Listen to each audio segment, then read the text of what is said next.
嗨，大家好，我是小鹏，又是一年到啊！小鹏在这里祝大家新年好，节日快乐。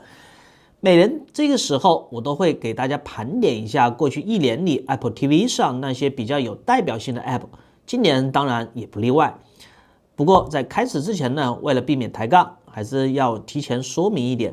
受视频篇幅所限啊，不可能把所有类别、所有应用都从头到尾的完整的去讲一遍，只能简单过一下那些有亮点的。今天没提到的应用呢，并不代表他们不优秀。如果你是刚入坑 Apple TV 的新手小白，建议在看完这期视频以后，回到我的频道，把 Apple TV 这个播放列表从头到尾好好过一遍，对你建立完整认知会很有帮助。作为一款视频盒子 ，Apple TV 最核心的用途其实只有一个，那就是观影。而在所有观影相关应用里呢，播放器无疑是最关键，也是兵家必争的一环。所以今天的视频开头，我会先拿3款各具代表性的播放器类 App 来聊一聊。先从其中一款非常有代表性的选择说起。如果你的设备生态并不只局限在 Apple 平台，而是同时在使用 Android 系统，那么跨平台这件事往往会成为播放器选择时绕不开的一个话题。也正因为如此，出自国内知名开发团队的 VidHub 恰好弥补上了这一块短板。它支持一个账号同时覆盖 Apple 与 Android 平台，媒体库、播放进度和账号内容自动同步，多设备切换几乎没有学习的成本。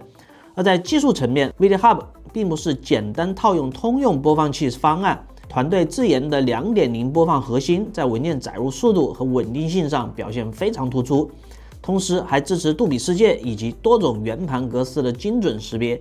共享协议方面也做得相当的完整啊。除了常见的本地网络协议之外，对国内用户非常友好的115、百度网盘、阿里云盘都可以直接添加使用。再加上完成度很高、观感成熟的海报墙系统，一次投入，无论是在 Apple TV 还是安卓 TV 上，亦或是移动端，都能获得一致完整的一个使用体验，也在一定程度上弥补了安卓 TV 平台长期缺乏既好看又顺手播放器的一个空白啊。同时呢，团队化开发的背景也降低了后期停更维护不可持续的一个风险。随着越来越多 MB 服务器的开放与支持， VidHub 的用户群体也在不断的扩大。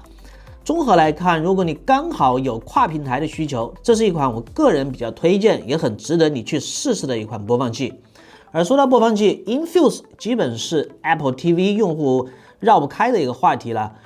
尤其是你对音频规格有较高的要求的话呢，目前在 Apple TV 平台上， Infuse 依然是唯一同时支持杜比世界和杜比全景声的播放器，这一点非常的关键。今年 Infuse 也带来了一些很实用的更新，比如简繁体自动转换检索，再加上中文听写搜索资源，用起来确实方便不少。最近新增的播放统计功能也让文件信息、观看情况一目了然。再结合一贯精致的海报墙设计以及非常全面的共享协议支持， Infuse 受欢迎并不意外。当然问题也很现实，不便宜的买断价格会让不少用户觉得好是好啊，但未必刚需。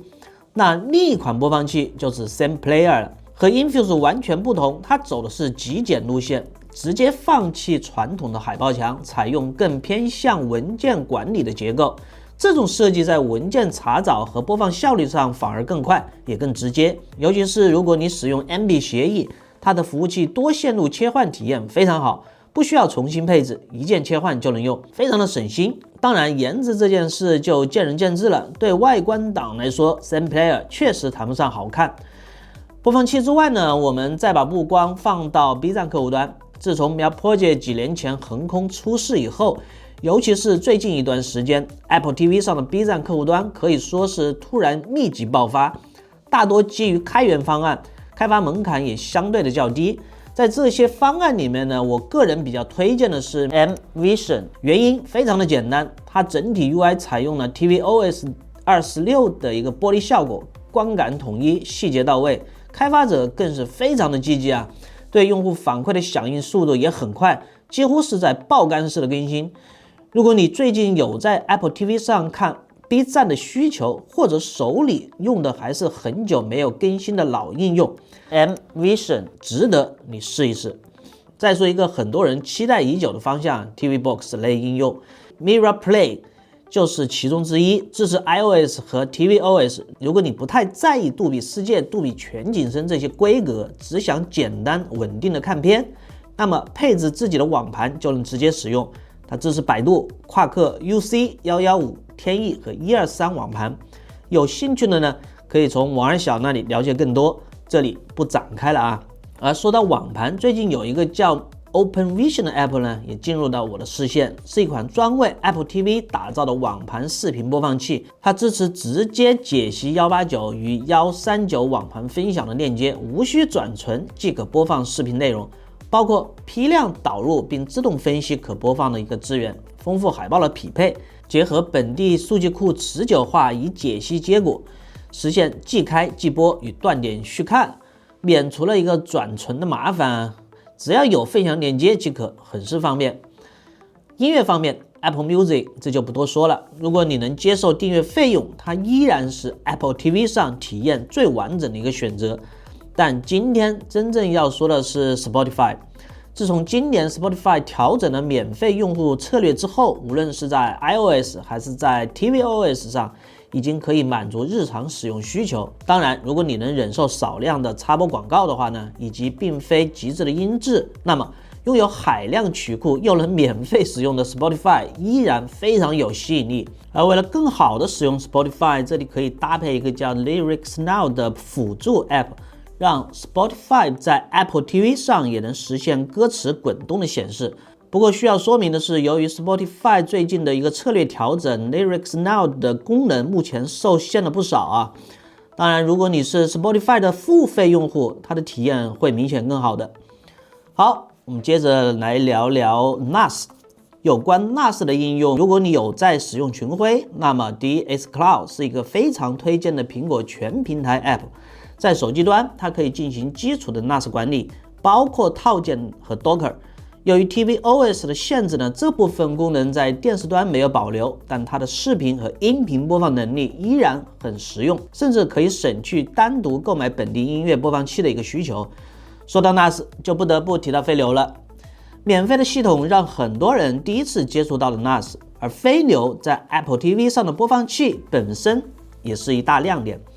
不仅支持杜比世界，它还能够点亮杜比全景声。对的，你没听错，对音频有较高要求的用户来说非常友好。唯一可惜的是呢，它只支持飞流 NAS 自己的一个系统，不然真的可以和 Infuse 正面去掰掰手腕了。最近还有一个挺有意思的小应用啊，糖葫芦。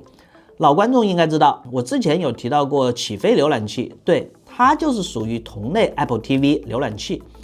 目前仍处一个开发早期，主要用来在 Apple TV 上刷刷抖音。bug 呢确实也不少啊，但作者持续的有在更新修复。和起飞不同的是，糖葫芦是正经上架 App Store 的应用，只是目前暂时把它下架了。等问题修复的差不多的时候呢，会重新开放。如果你是 IPTV 的爱好者啊，在 Apple TV 上，我依然只推荐 APTV 这个应用。现在它也支持了聚合多订阅功能，非常的方便。另外，据开发者透露，也在计划 AI 字幕翻译功能，后续真的很可期。由于内容相对的敏感，这里就不放画面了啊。感兴趣的可以直接在 App Store 搜索。直播平台聚合类应用方面呢，最近 Simple Live 推出了 2.0 的一个大版本更新，更名为 Angel Live，UI 也全面的升级，更贴近 tvOS 26的一个设计语言，同时支持 iOS 端。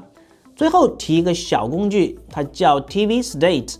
它可以让你一眼看到当前的 Apple TV 的运行状态，每个模块还能点进去查看详细的信息。关键它还免费使用，没负担。再来聊聊 Apple TV 的新版本发布的问题，一直有消息在传，但就是不见踪影。如果你有在等它，我预计是的，又在预计啊，2026年 Q1 的新品发布会和新款的 Studio Display 2一同发布的可能性非常大。随着苹果 AI 在2026年会有一个集体爆发，新款 Apple TV 也必将去支持。届时肯定有不少相关的应用要出来，非常值得期待。整体来看，2025年 Apple TV 上真正让人眼前一亮的新应用其实并不算多，播放器已经被反复内卷， B 站客户端也越来越密集，这些赛道本身的空间其实已经非常的有限了。如果你是开发者的话呢，现阶段我反而更建议你另辟蹊径，比如有像起飞、糖葫芦这样的浏览器类应用，让大家能在大屏幕上去刷刷短视频，反而更容易获得用户的支持。最后也再补充一句，今天没有提到的并非不够好，完全是受限于视频长度，我也不可能每年把所有的 app 都从头到尾来一遍，是不是？如果你对 Apple TV 感兴趣，可以去我的主页看看相关的一个播放列表，里面会有更详细的内容。最后的最后，再次祝大家新年快乐，万事如意，阖家幸福。我是小鹏，我们下次再见，拜拜。